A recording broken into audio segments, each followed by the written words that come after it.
43편. 하나님이여, 나를 판단하시되 경건하지 아니한 나라에 대하여 내 송사를 변호하시며 간사하고 불의한 자에게서 나를 건지소서. 주는 나의 힘이 되신 하나님이시거늘 어찌하여 나를 버리셨나이까? 내가 어찌하여 원수의 억압으로 말미암아 슬프게 다니나이까? 주의 빛과 주의 진리를 보내시어 나를 인도하시고 주의 거룩한 상과 주께서 계시는 곳에 이르게 하소서. 그런즉 내가 하나님의 제단에 나아가 나의 큰 기쁨의 하나님께 이르리이다. 하나님이여, 나의 하나님이여, 내가 수금으로 주를 찬양하리이다. 내 영혼아, 내가 어찌하여 낙심하며 어찌하여 내 속에서 불안해하는가? 너는 하나님께 소망을 두라. 그가 나타나 도우심으로 말미암아 내 하나님을 여전히 찬송하리로다.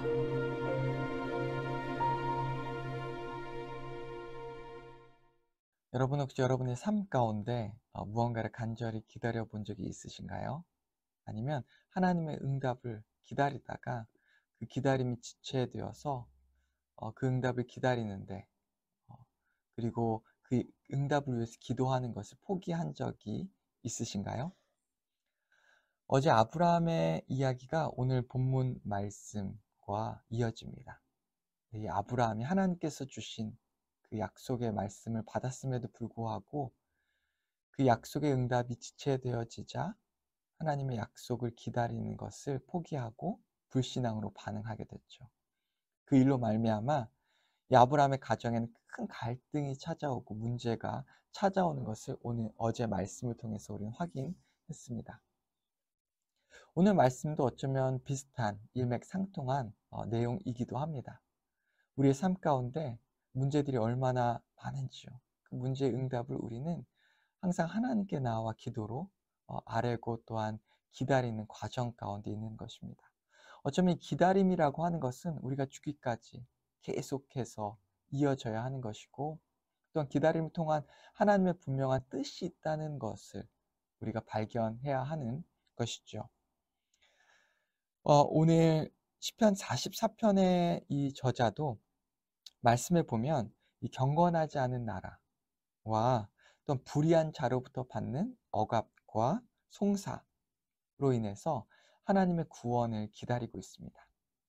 또한 하나님의 심판을 기다리고 있습니다. 그런데 이 하나님의 심판과 하나님의 응답이 지체되어지자 그는 오늘 말씀에 하나님께 나와 간절하게 부르짖는데요. 그의 부르짖음을 통해서 우리는 그가 얼마나 간절하게 하나님의 응답을 기다리고 있는지를 발견할 수 있습니다. 우리 1절과 2절 말씀을 같이 함께 읽어보겠습니다. 하나님이여, 나를 판단하시되 경건하지 아니한 나라에 대하여 내 송사를 변호하시며 간사하고 불의한 자에게서 나를 건지소서. 주는 나의 힘이 되신 하나님이시거늘 어찌하여 나를 버리셨나이까? 내가 어찌하여 원수의 억압으로 말미암아 슬프게 다니나이까? 그가 기다림 가운데 하나님께 아뢰는 이 기도를 통해서 우린 그가 얼마나 처절하게 하나님의 응답을 기다리고 있는지를 발견할 수 있습니다. 이렇게까지 이야기하죠. 어찌하여 나를 버리셨나이까? 내가 어찌하여 원수의 억압으로 말미암아 슬프게 다니나이까?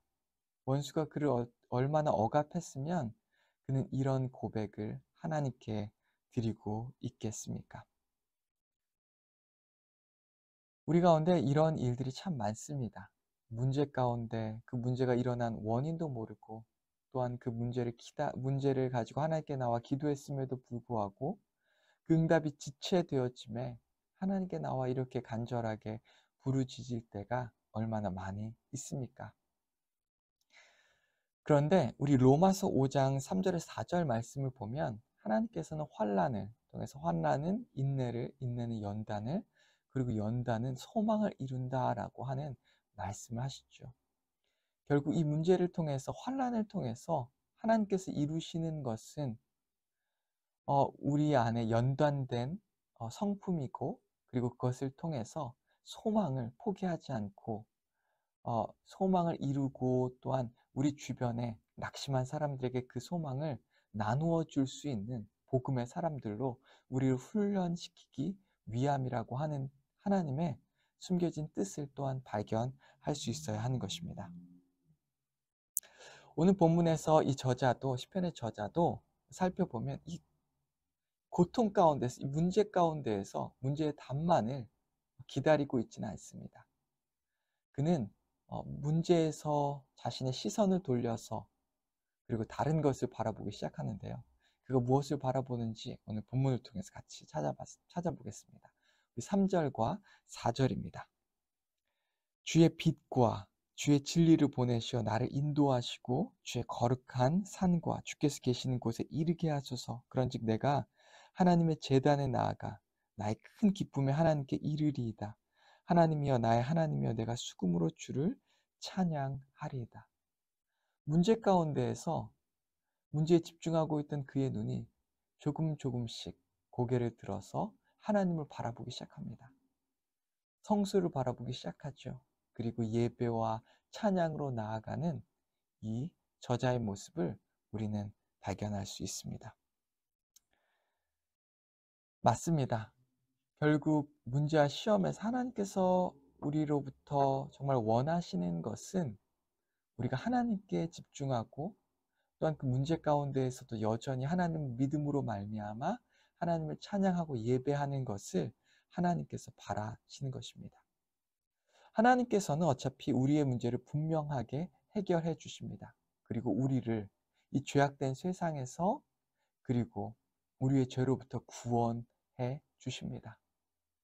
네, 하나님께서 진정 원하시는 것은 우리의 삶의 모든 다양한 문제를 통해서 우리에게 구원을 주시기를 원하시고 우리의 믿음이 더 굳건하여서 하나님만을 바라보기를 원하십니다.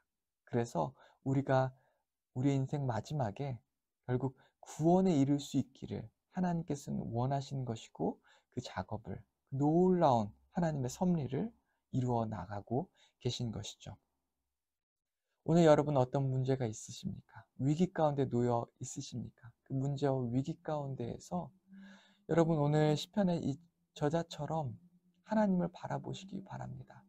그리고 예배 가운데 나아가기 원합니다. 그리고 찬송의 고백을 주님께 드리기를 원합니다. 우리 시편 43편 5절에 그는 그의 문제 가운데서 이런 놀라운 신앙의 고백을 드리는데요. 이 신앙의 고백을 우리는 한 번쯤은 다 들어봤을 것 같습니다. 그 놀라운 정금과 같은 고백이 여기에서 흘러나오는 것입니다. 우리 시편 43편 5절의 말씀입니다. 내 영혼아 내가 어찌하여 낙심하며 어찌하여 내 속에서 불안해하는가. 너는 하나님께 소망을 두라. 그가 나타나 도우심으로 말미암아 내 하나님 여전히 찬송하리로다. 아멘. 놀라운 신앙의 고백이 그의 문제 가운데에서 흘러나온 것입니다. 여러분 혹시 문제 가운데 있으십니까? 위기 가운데 놓이셨습니까? 그 가운데 문제에서 여러분의 눈을 떼시고 마음을 떼어서 하나님을 바라보시기 원합니다. 그 문제를 해결하실 하나님, 문제보다 더 크고 위대하신 하나님을 바라보시며 여러분이 해결하지 못하는 그 죄의 문제, 슬픔의 문제, 아픔의 문제, 고난의 문제, 관계의 문제, 그 문제를 하나님께 맡겨두시기를 바랍니다. 그리고 하나님께 예배하고 하나님께 찬양하는 것에 집중하십시오. 결국 하나님께서 여러분의 문제를 해결하실 것이기 때문입니다. 그 가운데 오늘 시편의 저자처럼 이렇게 고백해 보십시오. 내 영혼아 내가 어찌하여 낙심하며 어찌하여 내 속에서 불안해하는가. 너는 하나님께 소망을 두라. 그가 나타나 도우심으로 말미암아 내 하나님 영원히 찬송하리로다. 아멘. 이러한 놀라운 신앙의 고백을 하나님께 드리는 여러분과 제가 되길 주님의 이름으로 축원합니다. 같이 기도하겠습니다. 하나님 아버지 감사합니다. 오늘 이 놀라운 신앙의 고백을 함께 나눌 수 있게 하심을 감사하고 들을 수 있게 하심을 감사합니다. 시편의 저자가 아버지 그의 고백과 고난을 통하여서, 문제를 통하여서 결국 이런 놀라운 신앙의 고백이 흘러나왔던 것처럼 아버지, 오늘 우리의 위기와 환난을 통하여서 진정한 신앙의 고백이 드려질 수 있게 인도하여 주시고, 신앙의 고백을 통하여서 하나님께 찬양으로 나아가 예배로 나아갈 수 있게 인도하여 주시옵소서. 아버지, 우리의 눈을 들어서 우리가 주님을 바라볼 수 있게 인도하시고, 주님께 우리의 마음을 집중할 수 있게 인도하여 주셔서 우리가 잃어버렸던 소망과 그리고 잃어버렸던 기쁨이 회복되는 놀라운 역사를 주여 우리가 체험할 수 있게 인도하여 주시옵소서. 예수님의 이름으로 기도했습니다. 아멘.